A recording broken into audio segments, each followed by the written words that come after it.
There is a thing happening to local television that most people haven't fully noticed yet. By the time they do, it'll be too late to reverse. And you guys have heard about stuff like this over the last few years, but it keeps growing. Nexstar, which owns 200 television stations across the country, the largest local news operation in the United States, has announced that it's replacing local network news segments with content from News Nation, its national cable channel. And News Nation, for those of you who don't know, describes itself as unbiased and has spent 2 years becoming more and more right-leaning in its programming choices, its guest selection, and the stories it chooses to treat as stories. So now, your local ABC or CBS affiliate at noon, the one with the anchor who's been there since your parents watched it, the guy with the mustache who's contractually obligated to keep it, is going to start running content produced by a national cable operation owned by the same company. Instead of the reporters who know your city, who know your school board, who know your local water contamination lawsuits, or your city council race.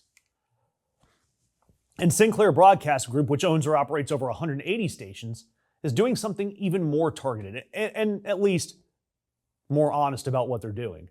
The Grio reported Sinclair, whose owner is David Smith, who's a Trump ally, has been racially targeting its coverage in Baltimore, specifically going after Democratic Governor Wes Moore and Baltimore Mayor Brandon Scott with a disproportionate, sustained focus on crime coverage. And it's designed to damage both men before the next elections. These are not normal, aggressive editorial choices being made by a media outlet. This is a billionaire Trump ally using government-licensed broadcast properties, licenses granted in the public interest, licenses that are supposed to serve the communities that receive them, to conduct coordinated political warfare against black elected officials in a major American city that is a majority black population, using the public airwaves that he got from you. And both of these companies, Nexstar and Sinclair, have simultaneously been spending millions in lobbying to the FCC to rewrite television station ownership rules.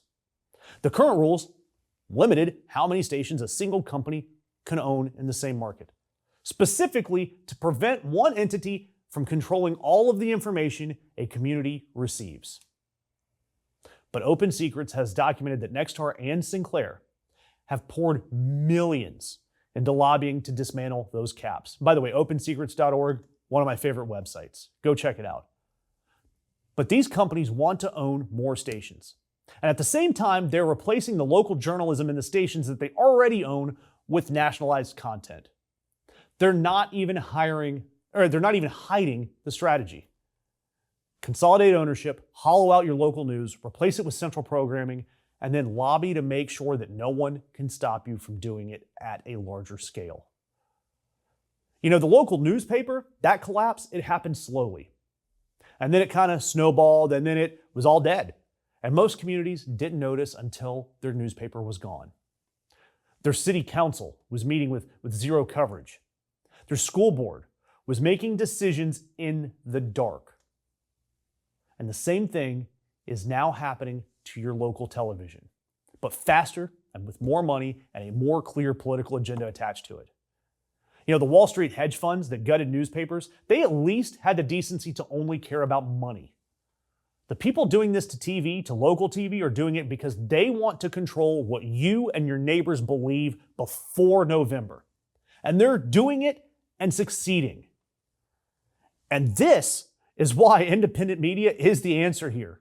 Creators like our channel or any independent media that you support rely on you to subscribe, to interact, to hit the notification button.